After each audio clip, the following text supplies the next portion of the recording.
humana, ¿ya? Veamos el caso. A ver, dejamos acá. A ver. Ya.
A ver, ¿alguno de ustedes ha visto o ha escuchado ese tipo de música? A ver, coméntame. Es música hindú. Muy bien, Nicole conoce. Sí, es música hindú. Así es música hindú. ¿Cómo es que conocen esta música hindú? A ver. Porque he visto muchos videos así, con ese ritmo así. Perfecto. ¿Qué más? A ver, por ahí, Gloria, ¿podrás decir algo? Sí, pero eso era aquí y unas canciones de hindú, creo que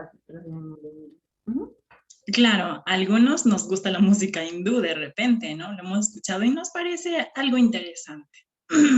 Puede ser. Bien, a ver, entonces vamos a... Muy bien, a ver, conocemos un poquito de lo que es la antigua India.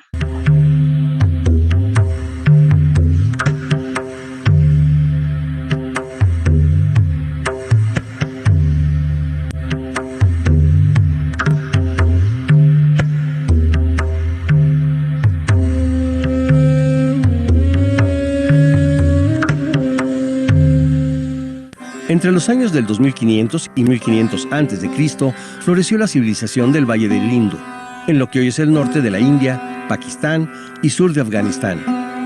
Cerca del río Indo y sus afluentes se formaron dos núcleos urbanos, Harappa y Mohenjo-Daro, gobernados por reyes sacerdotes. Estos espacios citadinos fueron embellecidos con palacios, casas de ladrillo con varias habitaciones y baños al aire libre con caños y desagües.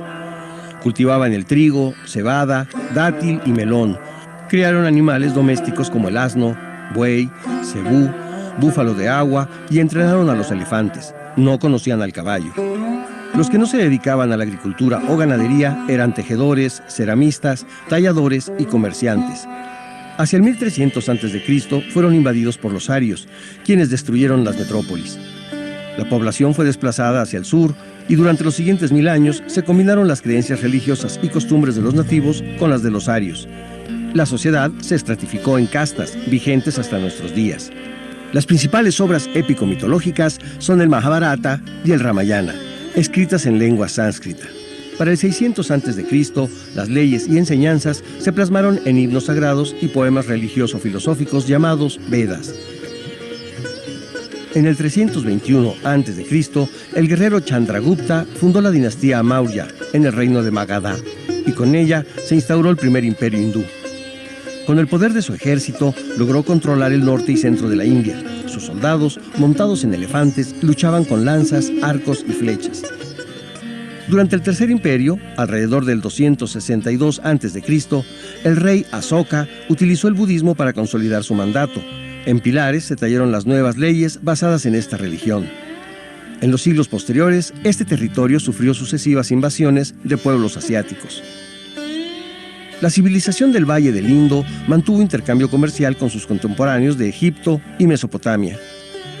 A tierras del antiguo Medio Oriente exportaba trigo, textiles, peines de marfil, maderas preciosas, perlas y monos. Esta civilización tenía un sistema de escritura basado en signos grabados en sellos de barro cocidos o piedras lisas, mismos que no han podido ser descifrados. Por ello, no se tienen más conocimientos sobre esta enigmática cultura que sin duda tiene muchas historias por compartir.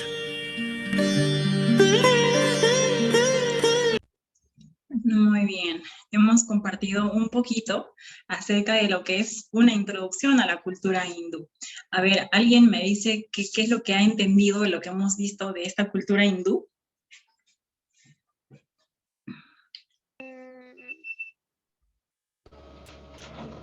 ¿Nada? Profesora, de que en el 1500 y en el 1505 creo que era, antes de Cristo se hubiera, sí, yo creo, de la hindú. Creo que algo por ahí entendí, profesora. Claro. Creo que fueron prisioneros, creo, no sé, se mudaron a otro lugar. Sí, Estoy mal. trataban de trasladarse de un lugar a otro, ¿no es cierto? Ya. A ver.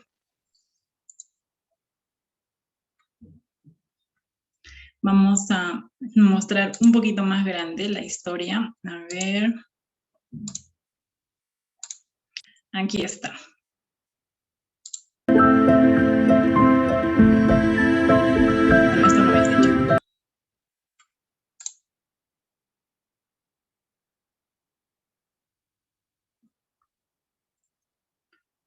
Compra protegida. Si tu compra no es lo que querías, te devolvemos el dinero. Mercado Libre.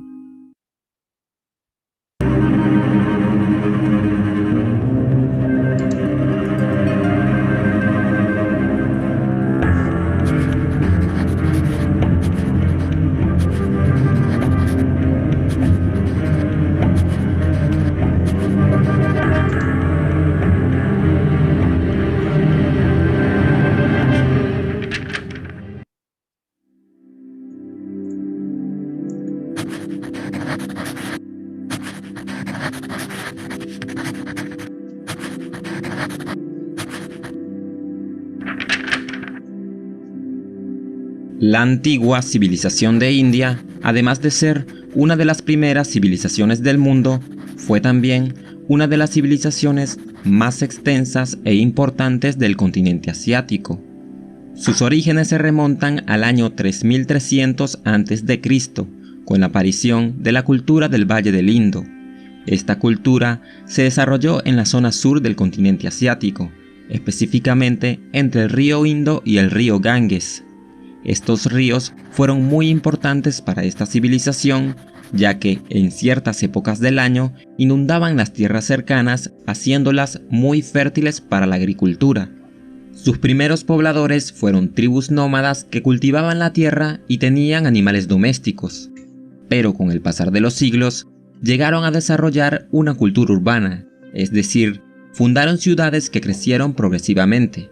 De hecho, sus ciudades crecieron de tal manera que se cree que llegaron a tener alrededor de 50.000 habitantes en su momento de máximo esplendor.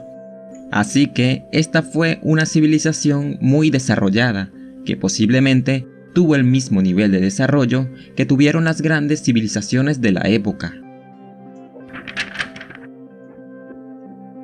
Ahora bien, ¿cómo era su organización política? En un principio, la cultura del Valle del Indo se caracterizó por estar organizada en clanes y estar liderada por un jefe de guerra. Pero, con el transcurrir del tiempo, su organización política cambiaría, especialmente porque este pueblo será invadido en varias oportunidades. Primero, fueron invadidos por las tribus arias, luego fueron los persas quienes los invadieron, más adelante lo harán los griegos, los mongoles de religión musulmana e incluso el Imperio Británico. Pero realmente la invasión más importante fue la realizada por las tribus arias, ya que fueron ellos los que transformaron la organización política de la antigua India. Esto lo lograron a través de su poder militar y de sus creencias religiosas. De esa manera crearon la monarquía, un sistema en el que el rey es el gobernante supremo del territorio y le hereda su puesto a sus familiares. Y aunque el rey era la autoridad más relevante en el gobierno, también los sacerdotes y los gobernadores de provincia ejercieron un papel muy importante en la política de la antigua India. Sin embargo, las tribus arias no solo transformaron la organización política de la antigua India, sino también su organización social. Esto lo hicieron dividiendo a la población a través de un sistema de castas. Antes de continuar, recordemos qué son las castas. Las castas son grupos dentro de la sociedad a los cuales se pertenece dependiendo de tu nacimiento. Por ejemplo, el hijo de un guerrero pertenecía a la casta de los guerreros, por lo tanto, estaba obligado a convertirse en uno, independientemente de que él quiera serlo o no. No podía convertirse en sacerdote o comerciante porque una casta no podía mezclarse con las otras.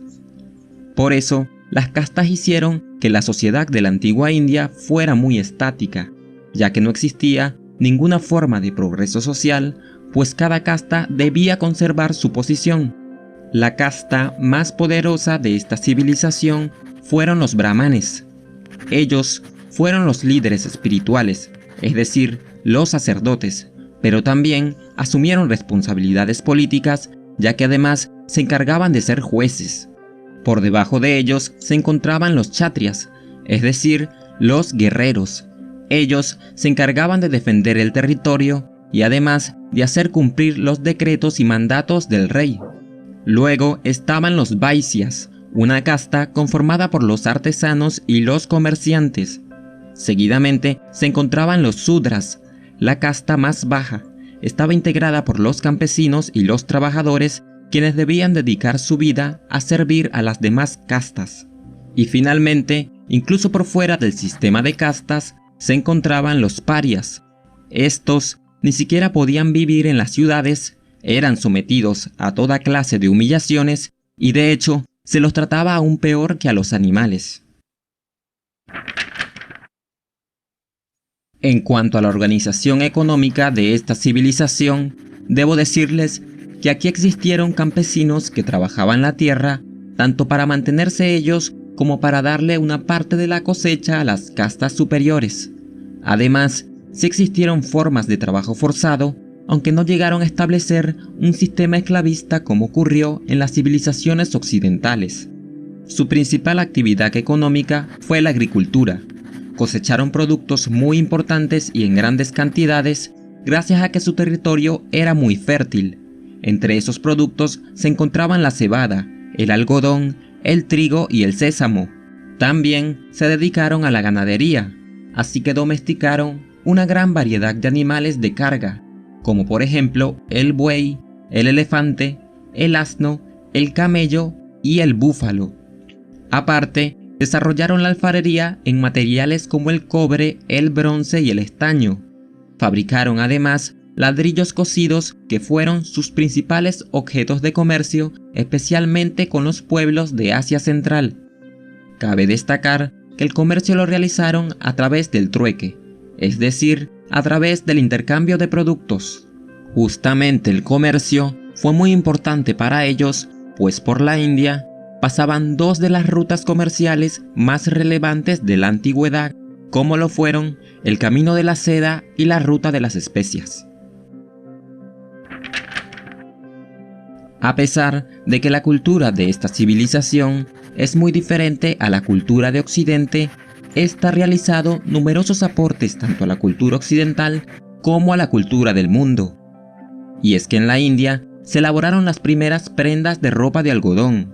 Además, de aquí provienen muchas hierbas y condimentos que hoy son utilizados en gran parte del mundo, tales como la albahaca, el anís, el curry, las alcaparras y la canela.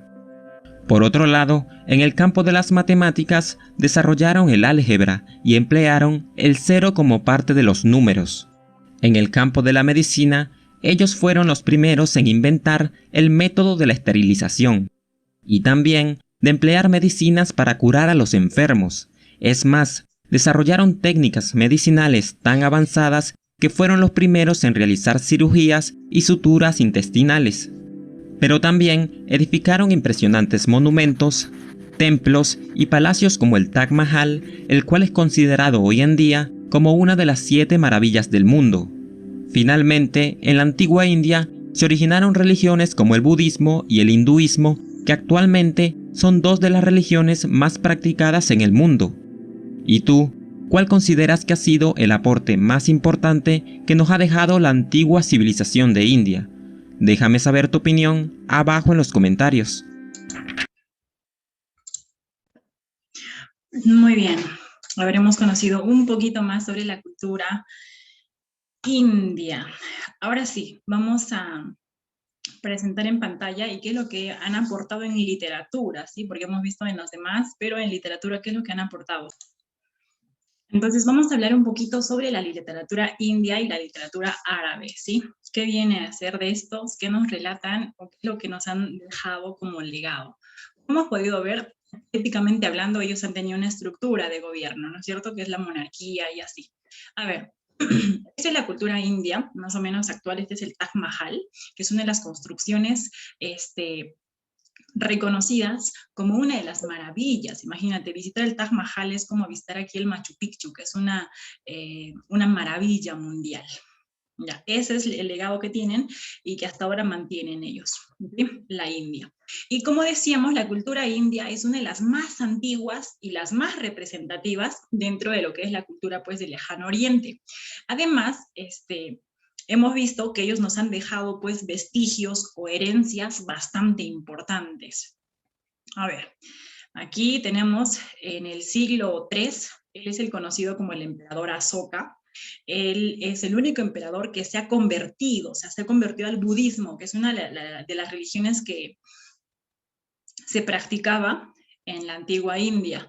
Entonces, como él se convirtió al budismo, ¿qué es lo que hizo? Allá dijo, soy emperador, así que todos van a creer en el budismo, así como yo. Entonces, por eso en toda la India se ha propagado la religión budista, ¿no es cierto?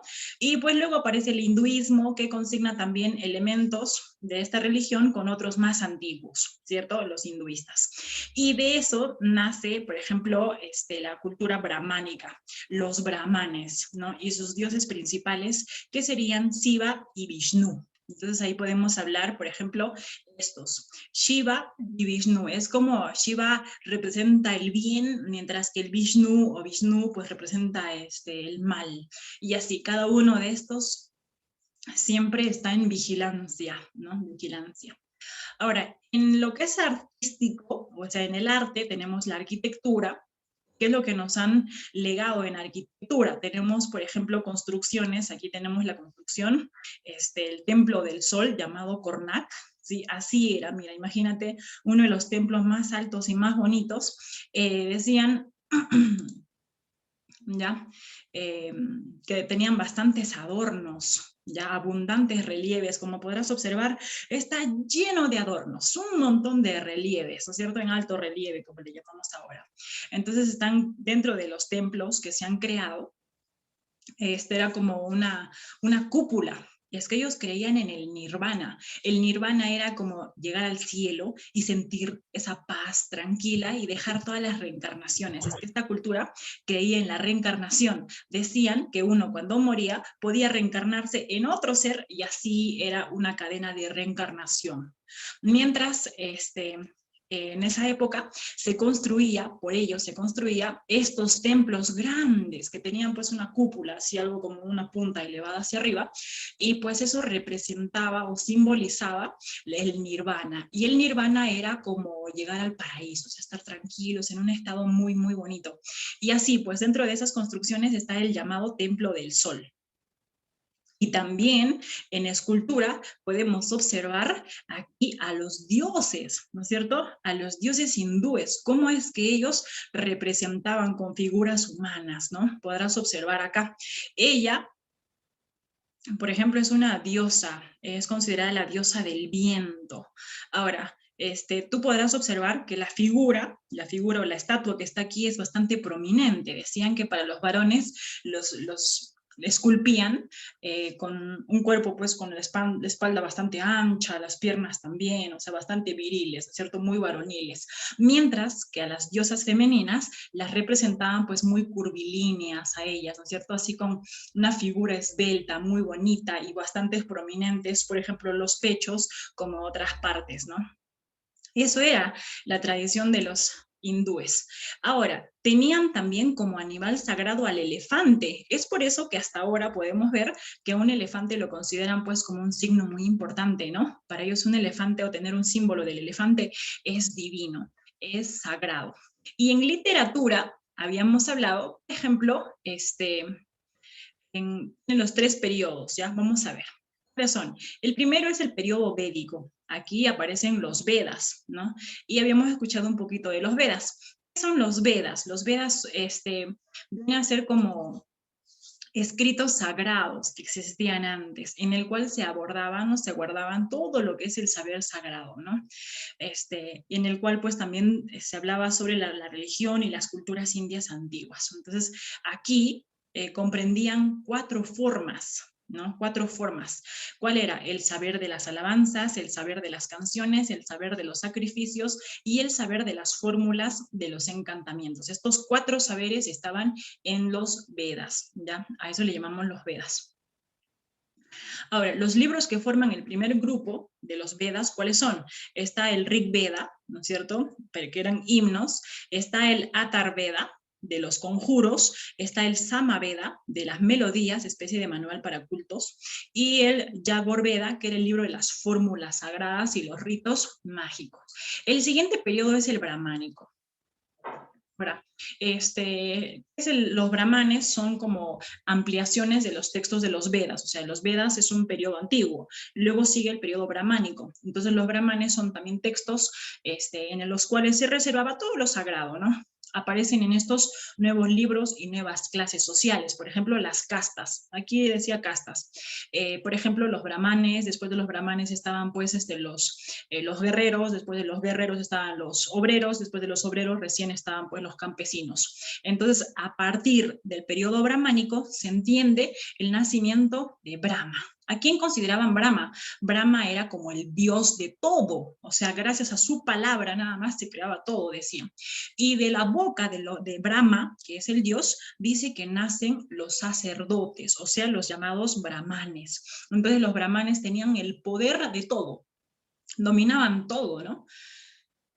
Porque ellos hacían creer que eran hijos del Dios, o sea, eran hijos pues de Dios, mientras que las otras castas pues eran simplemente humanos, entonces había que respetar, adorar y obedecer todo lo que dijeran los brahmanes, que eran esos sacerdotes que de repente intercedían hacia Brahma para que su pueblo pueda tener pues lo que necesita, y así.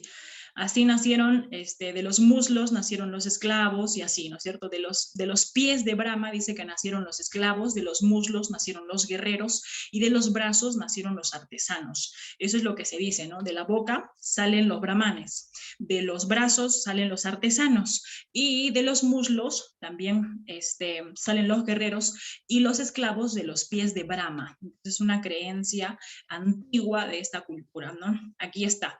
Este es, por ejemplo, un sacerdote, ¿no es cierto? De los brahmanes, clase de los brahmanes es un sacerdote, y pedía al dios para que pueda ir bien a la civilización. El tercer periodo es el búdico, ¿ya? En el cual Buda, que se considera el sabio, nació en el siglo IV a.C. y fue hijo de un rajá del Nepal, ¿no es cierto? Y dejó todas sus riquezas y todo lo que tenía, ¿para qué? Para ayudar, para liberar a los humildes, ¿no? Y a luchar contra la injusticia que tenían, pues, las castas. Es decir, ¿por qué tenían que ser los que han nacido como brahmanes? ¿Por qué solamente tenían que ser brahmanes? ¿No? Si han nacido como guerreros, ¿por qué solamente tenían que ser guerreros? Era injusto. O sea, el pueblo nunca tenía para levantarse, nunca podía progresar, siempre iba a ser el pueblo. Entonces, Buda nace con ese fin de romper ese círculo y que todo sea justo, ¿no es cierto? Y ya. Entonces, él empieza a enseñar, predicar la salvación, dice, de todos estos, de todo lo injusto. Entonces decía, cuando nos vamos a morir, va a haber justicia, ¿no? Cuando tú llegues a portarte bien, hagas todas las cosas bien, vas a ir al nirvana, le decían. ¿Y qué era el nirvana? Era como llegar a la calma absoluta, o sea, llegar a un estado de ánimo en el cual tú te sientes bien, en paz, tranquilo, sereno, entonces tú ya has llegado al nirvana. Y podía hacerse eso, dice que sí, en vida podía llegarse al nirvana, llegar a esa pureza de pensamiento, palabra y obra. Eso enseñaba el Buda, ¿sí? Dentro de la literatura del budismo, pues también el sánscrito se consideraba como una lengua sagrada, ¿sí? Que solo podían utilizar los brahmanes. Aquí está, empleaban para sus tradiciones religiosas, literarias, etc. Y la lengua que utilizaba el pueblo, pues se llamaba el páncrito. O sea, sánscrito es sagrado, mientras que el páncrito está reservado para lo que son cosas sagradas, ¿no? Ya. Entonces, ahora, lo que se escribía en los llamados Vedas, que eran pues antiguos textos sagrados, se llamaban los síocos.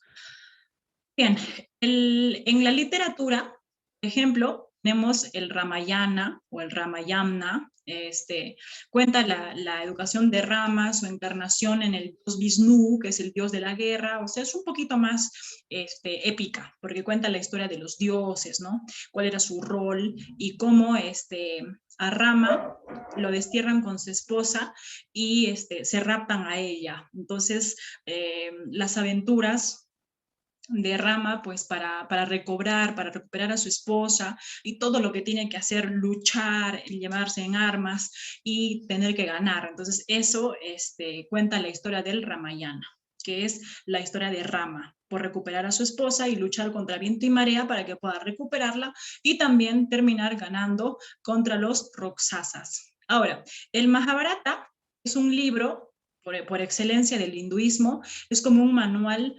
de comportamiento, un manual de conducta para portarse bien, en el cual podamos analizar, pues es similar a la Biblia, ¿no? Para algunos. Ahora, vamos a pasar a otra cultura, es la cultura árabe, ¿ya?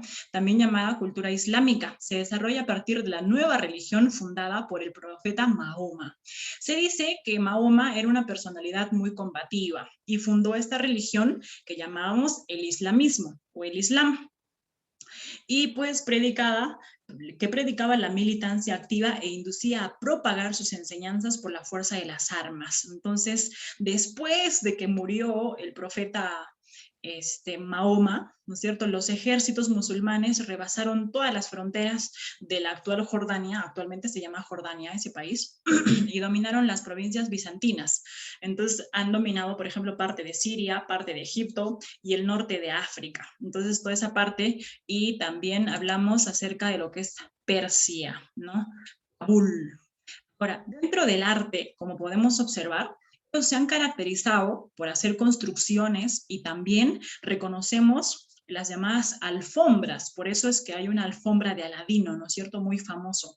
Esta cultura se ha caracterizado por colocarle muchísimos adornos, ¿no es cierto? Hay bastante relieve, unas cosas diminutas, miren esta construcción.